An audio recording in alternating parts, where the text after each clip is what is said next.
Hello बच्चों, welcome to online class. पिछले video में हमने पार्ट 2 ईश्वर का है कहानी में भाग 2 का अध्ययन किया था। आज हम इस कहानी में भाग 3 का अध्ययन करेंगे। एक नौजवान मछेरा उनके पास आकर बोला, ऐसा लगता है कि तुम कभी अपने द्वीप से बाहर नहीं गए। अगर तुम्हें दूसरे द्वीपों में जाने का अवसर मिला होता, जैसे हमें मछलियाँ पकड़ने के सिलसिले में दूसरे द्वीपों में जाने के अवसर मिलते रहते हैं, तो तुम जानते कि सूरज रोज़ सुबह समुद्र से निकलता है और शाम को समुद्र में ही डूब जाता है। जो कुछ मैं कह रहा हूँ बिल्कुल सही है। मैं रोज़ अपनी आँखों से यही देखता हूँ। फिर एक भारतीय यात्री ने मेरे मछेरे की बात को काटते हुए कहा, आश्चर्य है कि आप लोग कैसी कैसी बेबुनियाद बातें कर रहे हैं। भला यह कैसे हो सकता कि आग का गोला समुद्र में डूब जाए और समुद्र का पानी उसे न बुझाए। दरअसल यहाँ आग का गोला नहीं है, यहाँ तो एक देवता है जिनका नाम देवा है। ये रोज़ मेरू के सोने के पहाड़ों से रथ में सवार होते हैं और रोज़ शाम को तिरु के चांदी के पहाड़ों में छिप जाते हैं। भारतीय यात्री की यह विचित्र बात सुनकर मिस्र के जहाज में एक मल्ला ने कहा, नहीं नहीं, आप बिल्कुल गलत कह रहे हैं। सूरज एक देवता नहीं है। मैंने जहाज का मल्ला होने की हैसियत से अनगिनत समुद्री यात्राएं की है। मैं यह अच्छी तरह जानता हूँ कि सूरज सिर्फ भारत को नहीं बल्कि पूरी दुनिया को अपनी रोशनी से रोशन रखता है। यहाँ सिर्फ एक पहाड़ी या द्वीप का चक्कर नहीं लगाता है, बल्कि पूर्व में जापान के द्वीपों से निकलकर और इंग्लैंड के आसपास के द्वीपों में छिप जाता है। जो कुछ मैं कह रहा हूँ बिल्कुल सही है। मेरे दादा भी यही कहा करते थे। मिस्र के जहाज का मल्ला अपनी बात कहकर चला गया, लेकिन इंग्लैंड के एक मल्ला को जोश आ गया। उसने कहा, किसी भी देश के नागरिक सूरज के बारे में उतना नहीं जानते जितना इंग्लैंड के लोग जानते हैं। इंग्लैंड का बच्चा बच्चा बता सकता है कि सूरज कहाँ से निकलता है और कहाँ छिपता है। या तो हमेशा से पृथ्वी का चक्कर लगा रहा है और हमेशा लगाता रहेगा।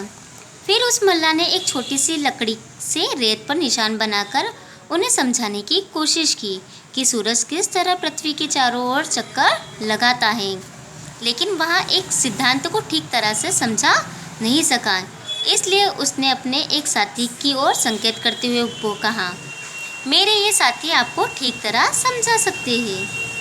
उसके साथी ने कहा, दरअसल सूरज पृथ्वी के चारों ओर चक्कर नहीं लगाता है, बल्कि पृथ्वी सूरज के चारों ओर चक्कर लगाती है। सूरज के चारों ओर एक चक्कर लगाने में पृथ्वी को 24 घंटे लगते हैं। सूरज इस दुनिया को ही रोशनी नहीं देता, बल्कि चांद सितारों को भी अपनी रोशनी में रोशन रखता है। चीनी नागरिक ने अपनी बात जारी रखते हुए कहा, जिस तरह हम सूरज के बारे में गलत सोचते आए हैं, बिल्कुल उसी तरह लोग खुदा को भी ठीक तरह से समझ नहीं पाए।